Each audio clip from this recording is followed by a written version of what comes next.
20 Agustus 2025, Muhammad Ilham Pradipta, kepala cabang sebuah bank BUMN diculik sepulang belanja. Esoknya jasadnya ditemukan di Bekasi. Tangannya terikat, mulutnya dilakban dengan tubuh penuh luka. Dalam kasus Ilham, Polda Metro Jaya menetapkan 15 tersangka, termasuk 2 anggota Kopassus yang kini ditangani Pomdam Jaya. Apa yang terjadi pada Ilham hanyalah puncak dari sebuah gunung es. 2 tersangka pembunuhan Ilham ternyata merupakan tersangka dugaan pembobolan rekening dorman senilai 204 miliar rupiah. Namun akhirnya ditemukan pembobolan terjadi terhadap rekening aktif, bukan rekening dorman. Otoritas Jasa Keuangan menegaskan hal ini berdasarkan hasil pemeriksaan internal bank sebelum akhirnya dilaporkan kepada aparat penegak hukum. Bareskrim Polri mengungkapkan dengan menggunakan kartu identitas palsu, mereka mulai membentuk sindikat dengan dalih Satgas Perampasan Aset sejak Juni 2025. Dengan peran selaku mastermind atau aktor utama dari kegiatan pemindahan dana tersebut dan mengaku sebagai Satgas Perampasan Aset. Yang ketiga yaitu kelompok pelaku pencucian uang dengan peran sebagai pihak yang bekerja sama dengan pelaku pembobol bank untuk melakukan pembukaan blokir rekening dan memindahkan dana yang terblokir.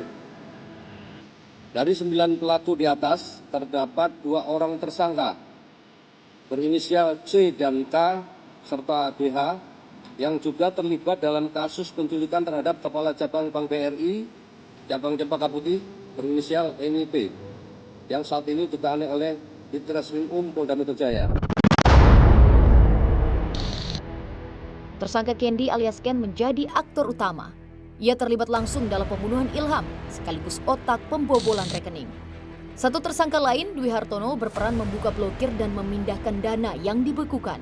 Dalam kasus rekening dorman senilai 204 miliar rupiah, Bareskrim menetapkan 9 tersangka. Satu pelaku lain masih buron. Ke-9 tersangka berbagi peran memindahkan uang dari rekening yang dibobol ke 5 rekening penampung. Mereka terbagi dalam 3 kelompok, yakni karyawan bank, pembobol rekening, dan pencuci uang. Kasus ini terungkap atas laporan pihak bank pada 20 Juni 2025 dengan turut menggandeng PPATK. Menurut PPATK, dana hasil pembobolan dialirkan ke rekening penampungan, dipecah ke sejumlah rekening dan dompet digital, lalu berakhir di rekening para pelaku.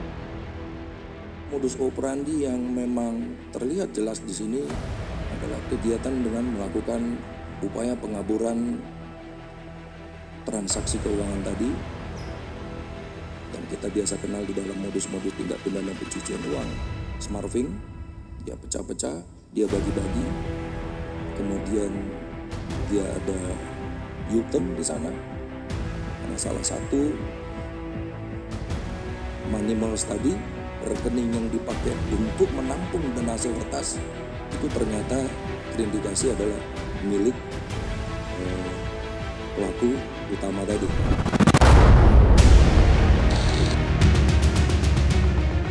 Untuk melancarkan aksinya, para pelaku harus mendekati salah satu kepala cabang BUMN. Namun upaya itu gagal hingga mereka merencanakan pemaksaan dengan kekerasan. Bila berhasil, korban akan dihilangkan atau dibunuh seperti yang terjadi pada Ilham. Menanggapi kasus ini, Kejaksaan menyebut kejahatan ini bukan sekedar kriminal biasa, tetapi mengancam kepercayaan publik pada sistem keuangan. Kami mewakili kepentingan masyarakat maupun kita semua, terutama mewakili integritas terhadap kepercayaan terhadap integritas sistem keuangan kita. Membutuhkan perkara ini dapat diungkap secara komprehensif, menyeluruh, jelas. Karena ini tidak hanya tindak pidana, mohon maaf, seperti tindak pidana konvensional, tindak pidana yang sifatnya organis krim begini, apalagi menggunakan illegal access. Ciri utamanya ini juga akan mengakibatkan mungkin terganggunya kepercayaan masyarakat kepada integritas sistem keuangan PJK. Lembaga Riset Keamanan Siber dan Komunikasi menyebut meski data rekening dorman sebenarnya terlindungi, ada sejumlah celah kebocoran yang kerap dimanfaatkan pelaku kejahatan. Data rekening dorman itu tetap data rekening yang terlindungi dan aman sebenarnya. Tetapi ada beberapa kemungkinan sumber kebocoran. Yang pertama adalah ada insider atau orang dalam bank. Pegawai bank itu baik yang aktif ataupun yang mantan gitu, tapi dia pernah memiliki akses ke core banking dia bisa menyalahgunakan kewenangannya untuk mencari daftar rekening dorman. Itu yang pertama. Yang kedua, jaringan kriminal dengan akses data. Biasanya rekening dorman ini ketika hacker berhasil masuk kemudian mencuri datanya, itu diperjualbelikan tuh di forum dark web gitu. Nah, di situ orang bisa membeli kalau misalkan dia tahu bahwa itu rekening bank tertentu gitu ya, rekening dorman di bank tertentu gitu. Yang ketiga adalah dengan menggunakan social engineering. Jadi pelaku ini bisa memanfaatkan misalkan kenalan sama outsourcing, kenalan sama cleaning service, atau kenalan sama orang yang sering keluar masuk bank gitu untuk mengidentifikasi rekening-rekening yang tidak aktif. Kemudian yang keempat adalah biasanya ada dokumen fisik, Mbak. Jadi rekening dorman itu adalah rekening yang selalu diaudit setiap tahun gitu. Dalam beberapa kasus itu laporan internal itu biasanya dicetak gitu. Nah, ketika dicetak hasil auditnya itu kemudian ada yang melihat, bisa dikopi sehingga bisa diperjualbelikan. Kasus Ilham membuka tabir betapa rakusnya sindikat dalam memburu harta yang bukan miliknya. Bukan hanya nyawa yang melayang, tetapi juga kepercayaan publik yang dipertaruhkan. Dari pembunuhan hingga pencucian uang, semua berpangkal pada satu hal, yakni integritas sistem yang harus dijaga.